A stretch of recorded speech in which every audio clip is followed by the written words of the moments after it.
The divorce papers were shaking in my hands, but not because I was second-guessing anything. I was staring straight at my husband, watching him struggle to hide something that looked disturbingly close to a smile. That was the moment it truly hit me. This man wasn't losing anything in his mind.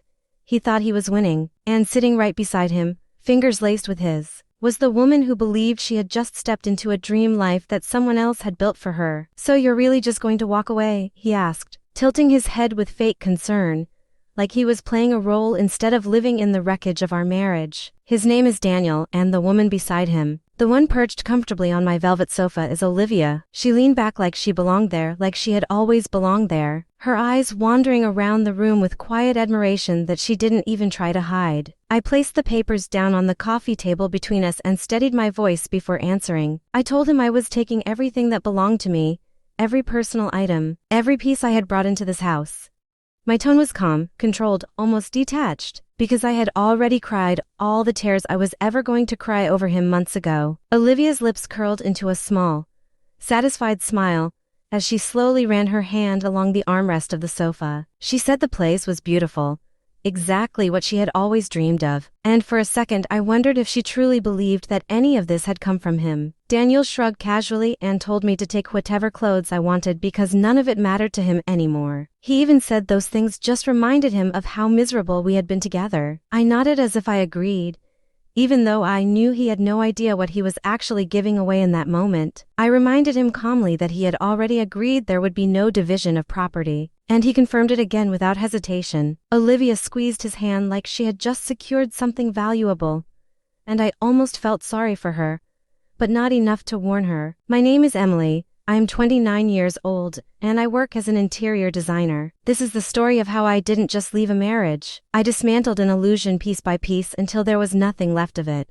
3 years ago, I married Daniel believing I had found someone who saw the world the same way I did. He worked in construction management, and he had inherited a house from his grandparents not long before we met. Structurally, the place was solid, but it looked like it had been frozen in time since the late 1980s. Beige walls, outdated fixtures, cheap laminate flooring, and mismatched furniture that looked like it had been collected from garage sales and hand-me-downs. When I first walked into that house, I didn't see what it was. I saw what it could become.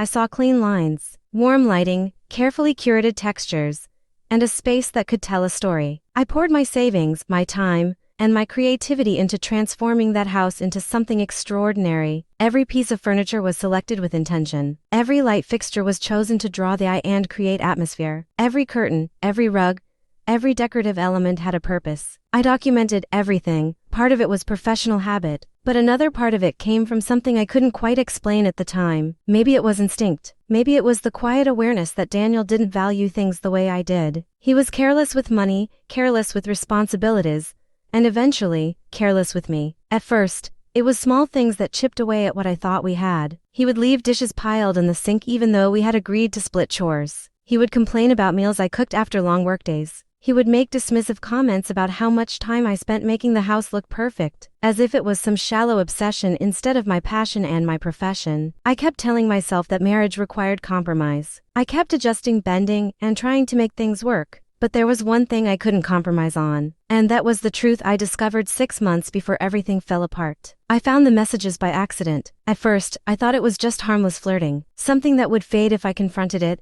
but the more I read, the clearer it became that this wasn't new. This was ongoing, intentional, and deeply disrespectful. Olivia was 25, working as a temporary assistant in his office, and her social media was filled with pictures of luxury spaces she clearly couldn't afford. What struck me the most wasn't just the betrayal. It was the way she talked about him.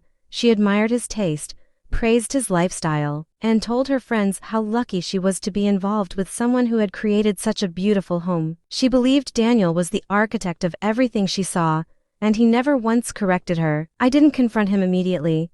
Instead, I collected everything: screenshots of messages, records of hotel stays, dinner reservations, and every small detail that painted a complete picture. I needed certainty, not emotion. I needed to know exactly what I was dealing with before I made my next move. When I finally reached out to Olivia, suggesting we all meet, I expected awkwardness or guilt. Instead, she seemed almost excited. She showed up dressed like she was attending some kind of special event, her confidence unshaken, her smile carefully rehearsed. She leaned forward and tried to sound sympathetic. saying she never meant to hurt me, but that sometimes people just connect in ways they can't control. I stopped her mid-sentence and slid the divorce papers across the table. I wasn't interested in hearing a justification for something I had already accepted. Daniel barely hesitated before agreeing to sign, especially when I reminded him of the agreement we had made before marriage. No division of property, what's yours stays yours, and what's mine stays mine. Olivia's excitement was impossible to hide.